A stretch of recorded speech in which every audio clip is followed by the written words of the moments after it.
Today we are celebrating the feast of Saint Joseph the Worker. This is not a major feast. It's not even obligatory. It's an optional memorial, and it was instituted by Pius XII back in 1955.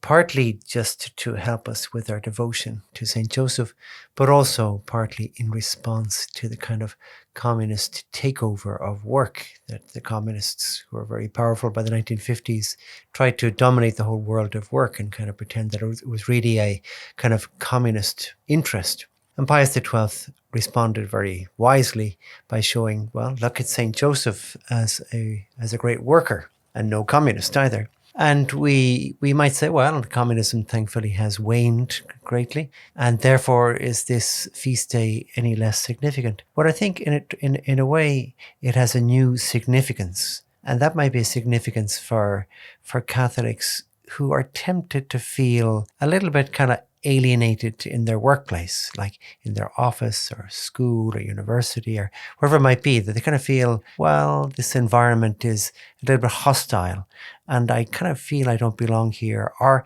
other areas of work like politics or business or this kind of thing where we might feel, is this the place for a practicing Catholic? And I think this feast day, St. Joseph the Worker, shows us that yes, it is that we Christians have to roll up our sleeves just like anybody else and get totally immersed in the world of work, not feel that somehow we're either excluded or even kind of exempted from the world of work. So for this brief meditation, I'd just like to do a kind of mental experiment, and that is to imagine a typical day or aspects of a typical day of St. Joseph the Worker, and which begins, you might say, oddly enough, with a commute.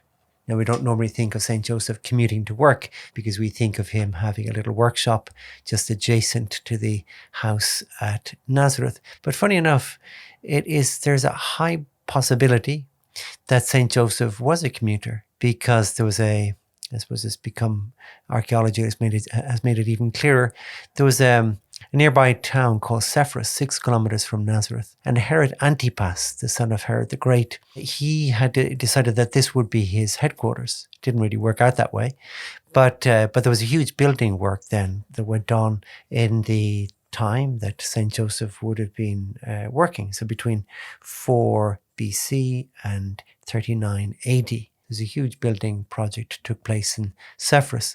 And so it is very easy to imagine St. Joseph and eventually with the young Jesus traveling each day of the working week, those 6 kilometers to Sepphoris in the morning and then commuting back in the evening, back to the Holy House of Nazareth and Our Lady and the evening meal and resting. And so it is kind of interesting to think of St. Joseph, the commuter, heading off with his tools and with Jesus for a day's work, heading off perhaps with 12 or 24 other craftsmen from Nazareth, heading off together, talking about the day ahead, talking about whatever it is, commuting, just like we see, or you might be a commuter on the trains, buses, cars, or walking or cycling to work and back each day.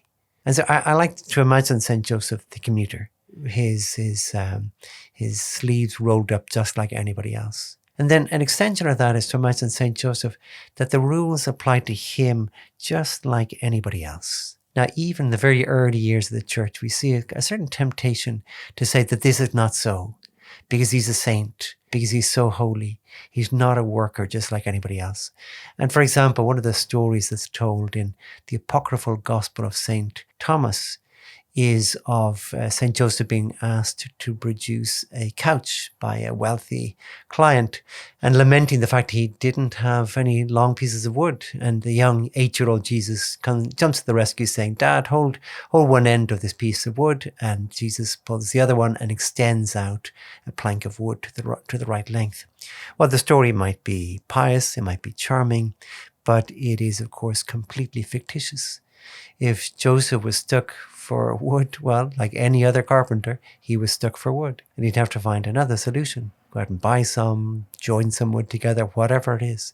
So it is, in some sense, a silly story, but in a certain sense, it points to a kind of temptation. And that temptation of feeling the Catholic, the Christian, is somehow exempted, somehow even excluded from the same rules that apply to anybody else. And I think, for example, we might have even find it difficult to imagine St. Joseph kind of pursuing somebody who hadn't paid his bills. And St. Joseph, I think, didn't pay for a couch or a table or whatever it was. And Joseph has to call around and say, well, excuse me, if you don't mind, I need my bill, I need my money. My family has to eat too.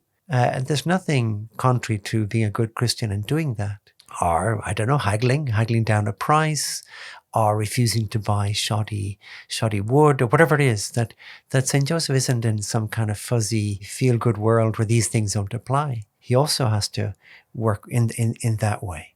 Another little thing, again, we might imagine St. Joseph, even if we imagine commuting to work, well then at lunchtime, himself and Jesus slipping off to be by themselves, for example, to pray or talk about celestial things. Again, I think that would be very dangerous. I like to imagine St. Joseph at lunchtime, joining his fellow workers, who he would dearly love as comrades, as people who shared his life and his lifestyle, his interests, and that perhaps St. Joseph really looked forward to spending a lunch break, chatting with the workers, laughing, talking about things of common interest, and Jesus, as he grows older, joining in all the more. Just because he is such a great saint doesn't mean he's exempted or excluded from the conviviality of lunchtime with his co-workers. In a sense, quite the opposite.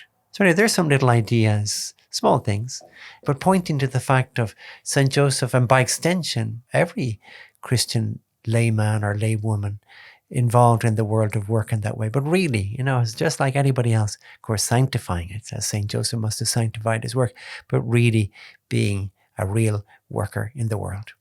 I give you thanks, my God, for the good resolutions, affections, and inspirations you have communicated to me in this meditation. I ask you for help to put them into effect. My Mother Immaculate, St. Joseph, my Father and Lord, my guardian angel, intercede for me.